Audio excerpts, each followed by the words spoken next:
নমস্কার, মৌমিতার হেসেলে আপনাদের সবাইকে আবারও স্বাগত। আশা করছি আপনারা সবাই খুব ভালো আছেন, আমিও ভালো আছি। আজকে বানিয়েছি বাচ্চাদের ফেভারিট ফ্রেঞ্চ ফ্রাই। এই ফ্রেঞ্চ ফ্রাই বাচ্চারা খেতে খুবই পছন্দ করে, সন্ধ্যাবেলা স্ন্যাক্সের জন্য খুবই ভালো। এই স্ন্যাক্স একবার বাড়িতে অবশ্যই ট্রাই করবেন। আমি বানিয়েছি যেইভাবে আপনাদের সাথে শেয়ার করছি। এটা মিউনিস আর এই চাটনির সাথে খুবই ভালো লাগে খেতে।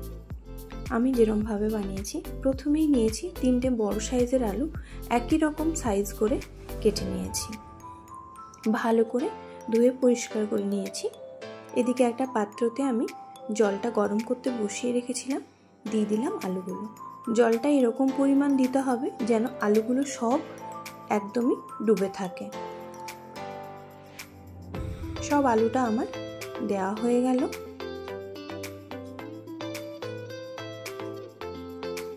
দিয়েই আমি দেব লবণ। লবণটা অবশ্যই পরিমাণ মতো দেবেন।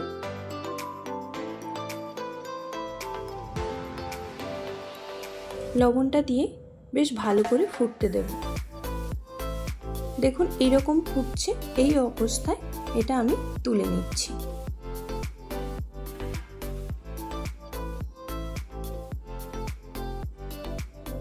খুব বেশি সেদ্ধ করলে কিন্তু ফ্রেঞ্চ ফ্রাই ভালো হবে না, সব ভেঙে যাবে। এরমভাবে যদি বানানো হয় তাহলে খুব ভালো হবে। ঝুড়ির মধ্যে প্রথমে ছেঁকে জলটা ঝরিয়ে নিয়েছি, তারপরে কাপড়ের মধ্যে বেশ ভালো করে এটা একটা একটা করে মেলে দিয়ে জলগুলো পুরো শুকনো করে নিচ্ছি। আলুটার মধ্যে কিন্তু একদমই জল থাকা যাবে না।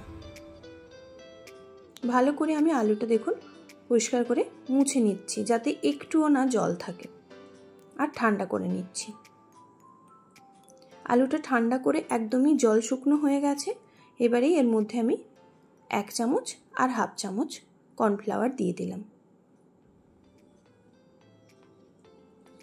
দিয়ে বেশ ভালো করে মিশিয়ে নিতে হবে। একটু হালকা হাতে মেশাতে হবে, আলুগুলো যাতে ভেঙে না যায়।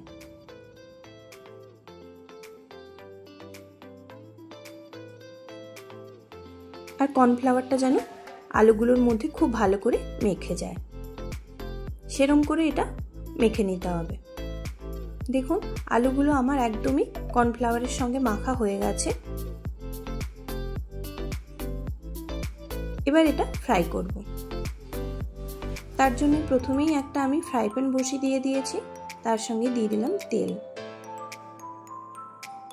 তেলটা একটু গরম হয়ে গেলে দিয়ে দেব ফ্রেঞ্চ ফ্রাইয়ের আলুগুলো। এই দেখুন, দিয়ে একদমই কিন্তু এই সময় গ্যাসের ফ্লেমটা লোতে রাখতে হবে, না হলে কিন্তু আলুগুলো ওপর থেকে বেশি লাল হয়ে যাবে আর ভেতরটা একদমই সেদ্ধ হবে না।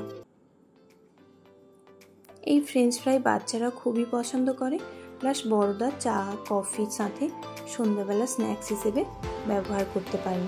খুবই ভালো লাগে খেতে। আর আমার এই রান্নাটা যদি আপনাদের ভালো লাগে তাহলে কিন্তু অবশ্যই লাইক, কমেন্ট, সাবস্ক্রাইব, শেয়ার করতে একদমই ভুলবেন না।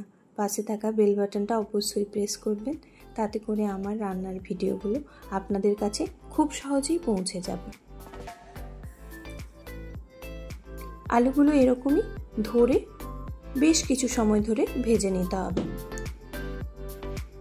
যখন দেখবেন আলুটার মধ্যে আর কোনো ভারী ভাব নেই, তেলের মধ্যেই সব ভেসে উঠেছে, বুঝবেন যে আলুটা একদমই রেডি। দেখুন কালার চেঞ্জ করেছে, প্লাস আলুটা একটুখানি ফুলতে শুরু করেছে। এই সময় এবার ফ্রেঞ্চ ফ্রাইগুলো তুলে নেব। দেখুন পুরো কালার চেঞ্জ হয়ে গেছে আর একদমই হালকা হয়ে গেছে।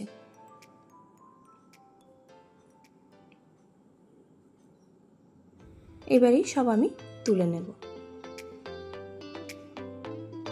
এই সেমভাবে যেই বাদ বাকিটা একটুখানি রয়েছে ওটাও ভেজে নেব। নিলেই রেডি হয়ে যাবে ফ্রেঞ্চ ফ্রাই। বাড়িতে কোনো লোকজন এলেও বানিয়ে দিতে পারেন। দেখুন একদমই রেডি হয়ে গেছে আমাদের ফ্রেঞ্চ ফ্রাই। মিউনিস আর এই চাটনির সাথে বাচ্চারা দেখবেন খুবই পছন্দ করছে। আবারও দেখা হচ্ছে অন্য ভিডিওতে। সুস্থ থাকবেন, ভালো থাকবেন।